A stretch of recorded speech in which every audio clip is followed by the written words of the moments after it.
How I destroyed my former business partner's company after he stole my patent and got away with it. I need to get this off my chest because I'm still processing everything that's happened.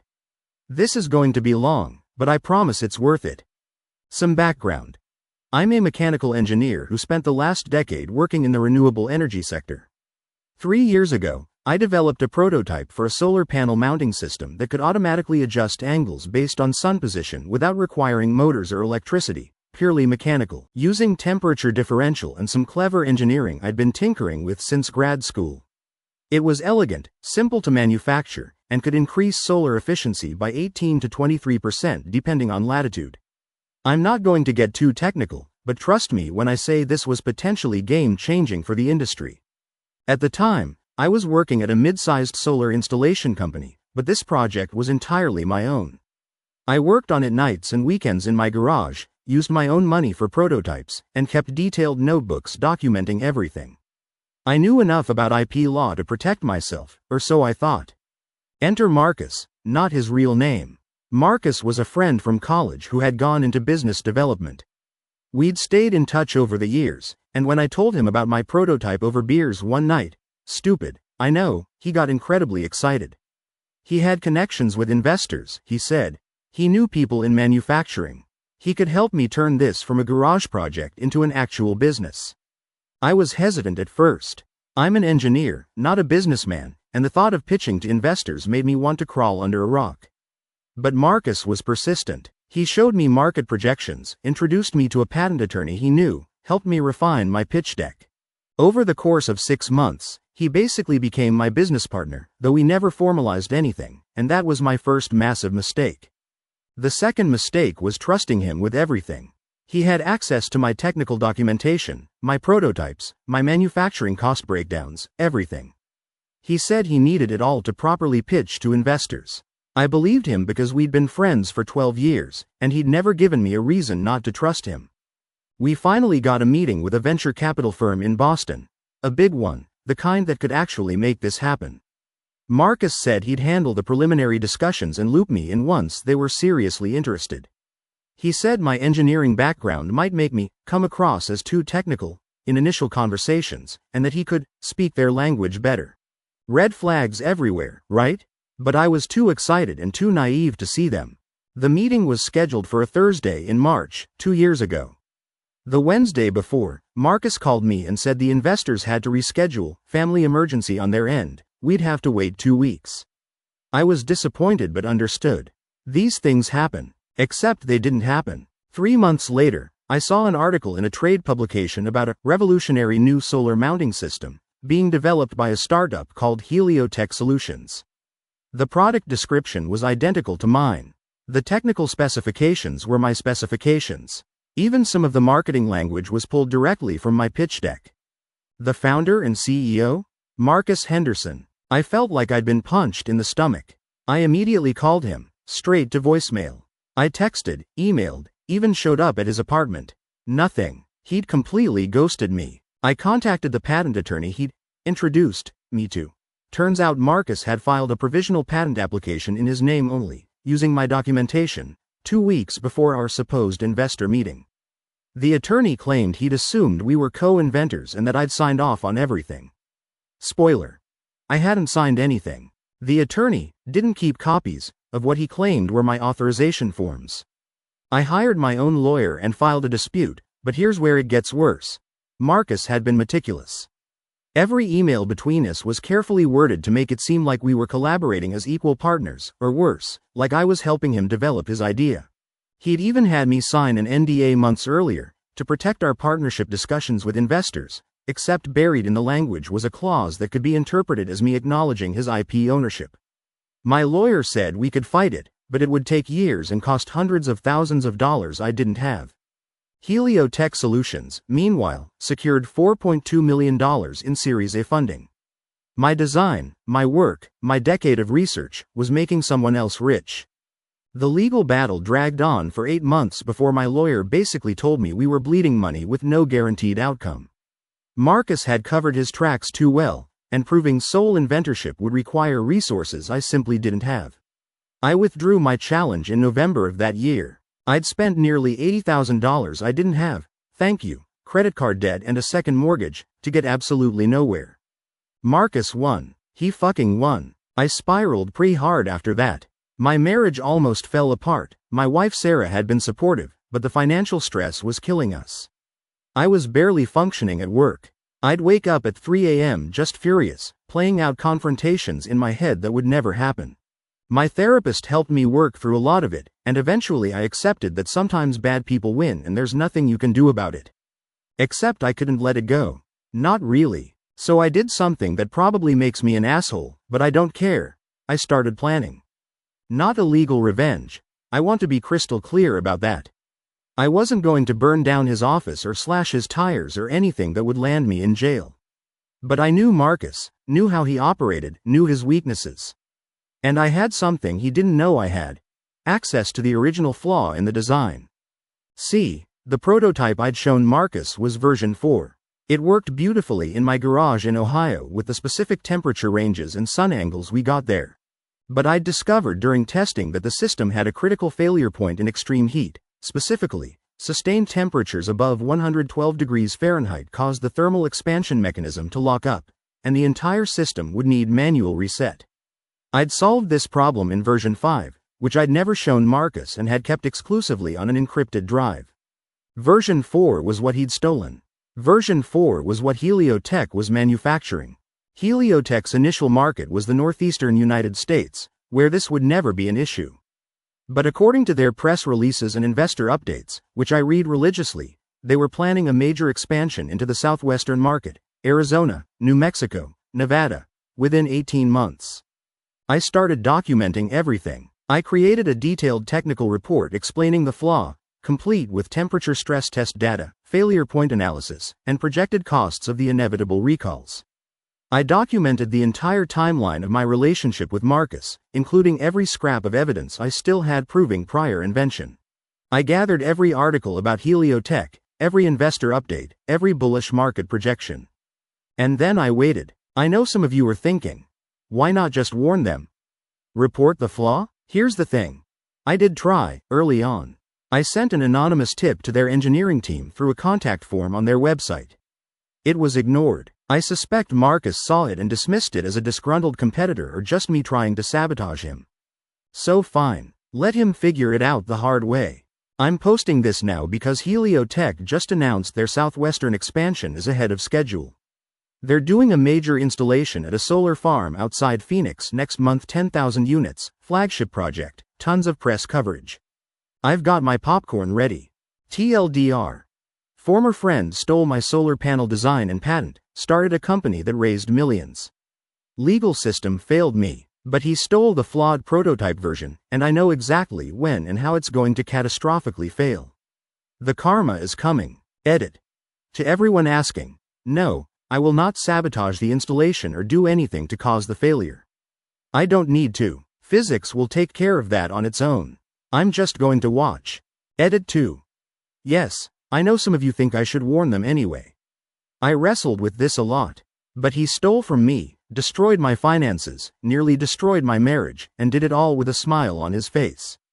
If his company suffers because he was too arrogant to do proper testing, that's on him. Update 1 posted 3 days later. Holy shit, this blew up. I've gotten hundreds of messages and comments, ranging from, "You're a hero," to, "You're a vindictive asshole."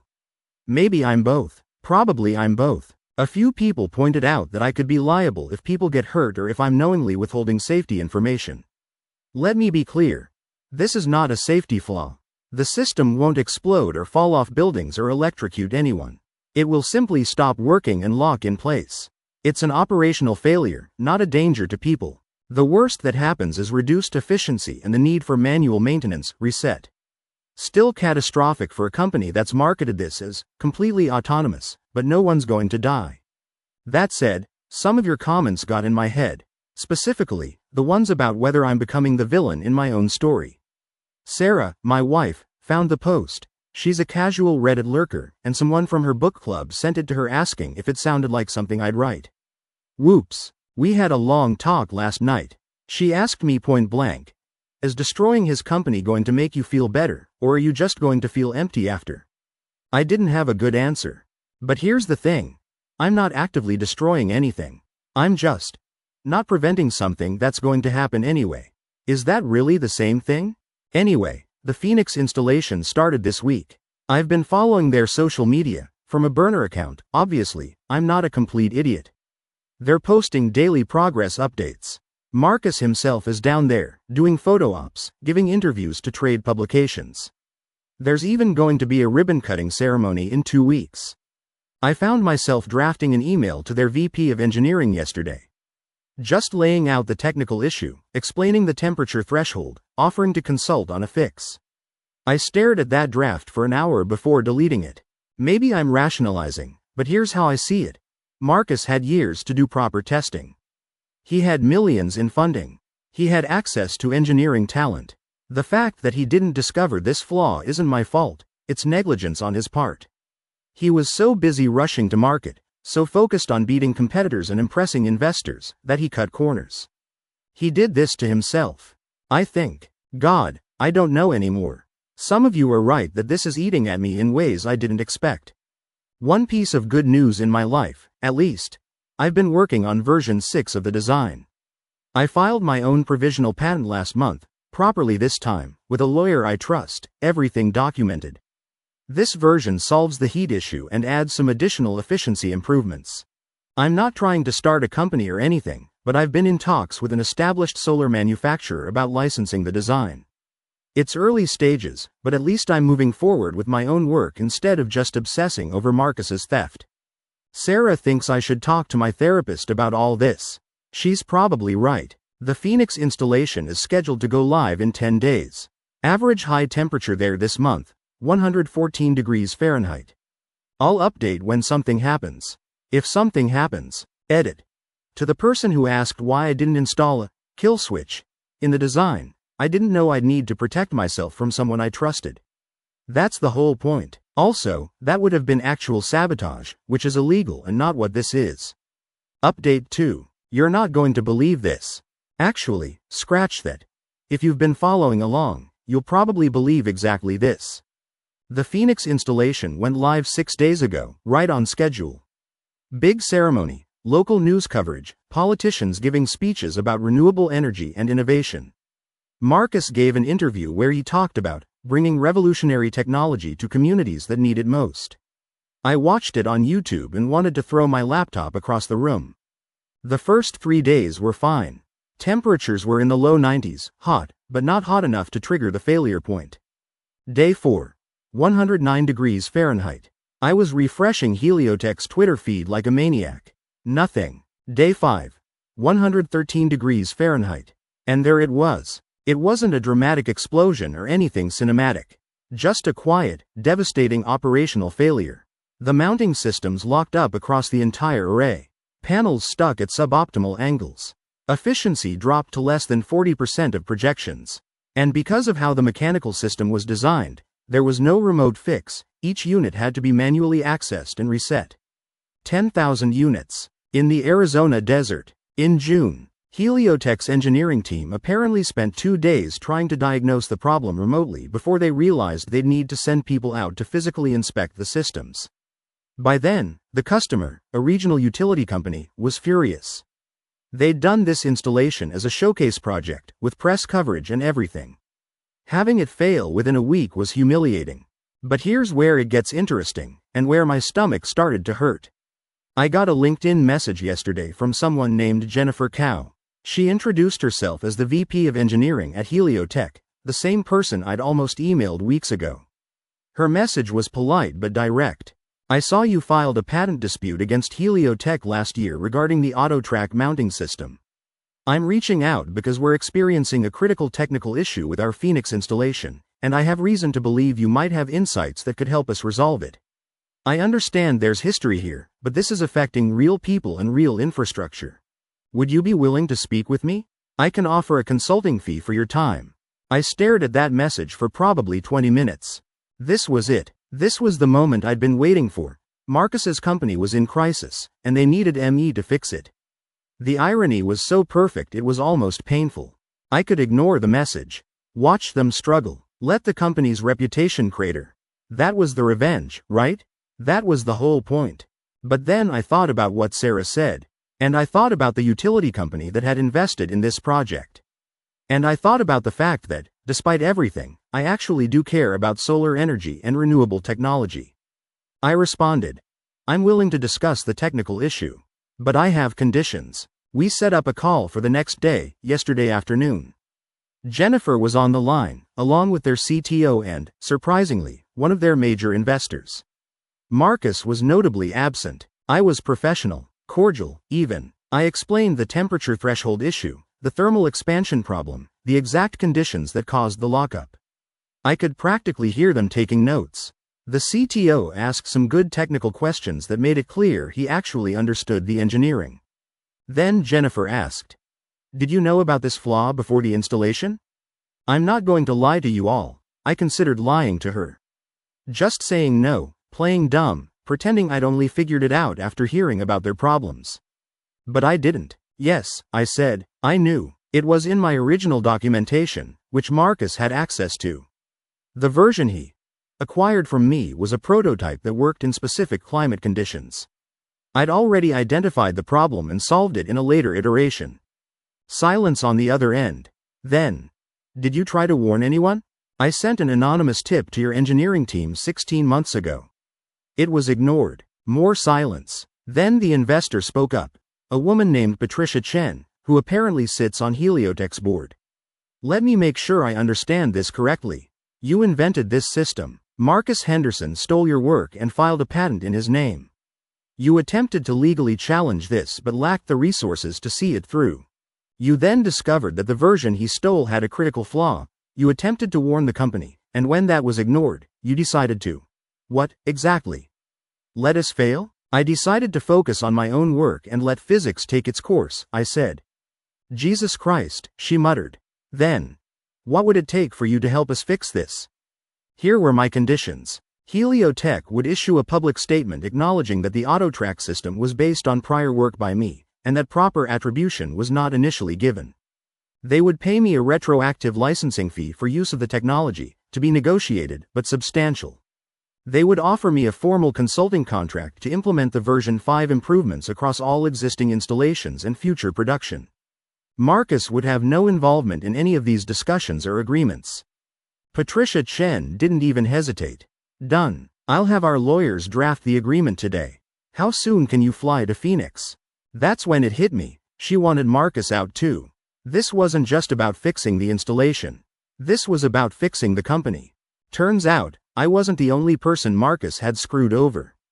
Jennifer told me, off the record, that there were serious questions about some of Marcus's other business dealings, including misrepresented credentials to investors and some creative accounting that was starting to look problematic. The board had been looking for a reason to remove him, but he'd been untouchable as the visionary founder who'd brought in that initial Series A funding. Until now, a catastrophic product failure that resulted from stolen IP and negligent engineering? That was grounds for removal. I'm writing this from a hotel in Phoenix. I've spent the last 24 hours with Heliotech's engineering team, and I have to say, they're good people who got stuck with a shitty situation not of their making. We've already implemented temporary fixes on 200 units, and I've drafted a comprehensive retrofit plan for the rest. The agreement isn't finalized yet, but the lawyers seem optimistic. The retroactive licensing fee they're offering is $850,000, not, fuck you, money, but enough to pay off my legal debts, the second mortgage, and have something left over. The consulting contract would be $15,000 per month for at least a year. And Marcus? Patricia called me this morning to let me know he's been placed on administrative leave, pending a board investigation into multiple issues, including IP theft, misrepresentation to investors, and breach of fiduciary duty. He's done. His company is still standing, but he's done. I should feel triumphant, right? This is what I wanted. He's facing consequences, I'm being compensated, justice is being served. But mostly I just feel tired. Sarah asked me last night, we FaceTimed after I got here, whether this was closure. I told her I'd let her know when I figured it out. More updates to come, I guess. Edit. Someone in the comments asked if I feel guilty about letting it get this far. Honestly, yes and no. Yes, because people's livelihoods are tied to this company, and the utility customer had to deal with a failed installation. No, because Marcus had every opportunity to do this right and chose not to. Sometimes consequences are the only teacher that works. Update 3. Final update, probably. I'm back home in Ohio. The Phoenix retrofits are ongoing. I've handed off the implementation to Jennifer's team, and they're handling it well. The consulting contract is signed, and I've already received my first payment. The licensing agreement is finalized. Heliotech made a public statement that was carefully worded, let's say, but acknowledged my prior work and the complex history of the technology's development. Marcus is out, officially announced last week. The board statement said he was pursuing other opportunities, but everyone in the industry knows what that means. Patricia told me, off the record, again, that they'd discovered enough problematic behavior to justify termination with cause, which means he lost his founder's shares. He's also facing a lawsuit from the utility company over the Phoenix installation, separate from anything Heliotech is doing. I should feel vindicated, and I do, partially. But it's more complicated than I expected. A few days ago, Marcus called me. I don't know how he got my number. I'd changed it after he ghosted me 2 years ago, but there he was on my caller ID. I almost didn't answer, but Sarah convinced me to hear him out. It was surreal. He didn't apologize, exactly, but he came close. He said he'd made difficult decisions in pursuit of a vision, and that he'd hoped we could eventually reconcile as business partners once the company was established. He said he'd planned to make things right with me once Heliotech went public. I asked him if he actually believed that or if he was just saying it. He didn't answer. Then he said, "You destroyed my life, man. You could have just let it go." I laughed, not because it was funny, but because the audacity was stunning. "You stole from me," I said. "You didn't destroy your life, you did. I just stopped protecting you from your own shortcuts." He hung up. I haven't heard from him since. Here's what I've been thinking about. Revenge is supposed to feel satisfying, right? There's supposed to be this cathartic moment where the bad guy gets what's coming to them and you feel vindicated and whole. But it's not like that. Or at least, it wasn't for me. Marcus facing consequences doesn't undo the damage he caused. It doesn't give me back the 2 years I spent angry and obsessed. It doesn't erase the stress on my marriage or the therapy bills or the nights I couldn't sleep. What it does do is draw a line under it. It says, this happened, it was wrong, and there were consequences. Is that enough? I'm still figuring that out. The version 6 patent is moving forward, and I'm in serious discussions with 2 major manufacturers about licensing deals. One of them is actually a competitor of Heliotech, which feels fitting. I might end up making more from this than Marcus ever made from what he stole. Sarah and I are doing better. We took a weekend trip to Lake Erie last week. Just us, no work, no revenge plotting, no legal documents. We sat on the beach and watched the sunset, and for the first time in 2 years, I wasn't thinking about Marcus at all. She asked me if I regretted how I handled everything. I told her I regretted needing to handle it. But given that I did, I think I made the right calls. I didn't do anything illegal. I didn't hurt anyone. I just let the truth play out. Some of you are going to say I should have warned them sooner, more forcefully. That I let my anger cloud my judgment.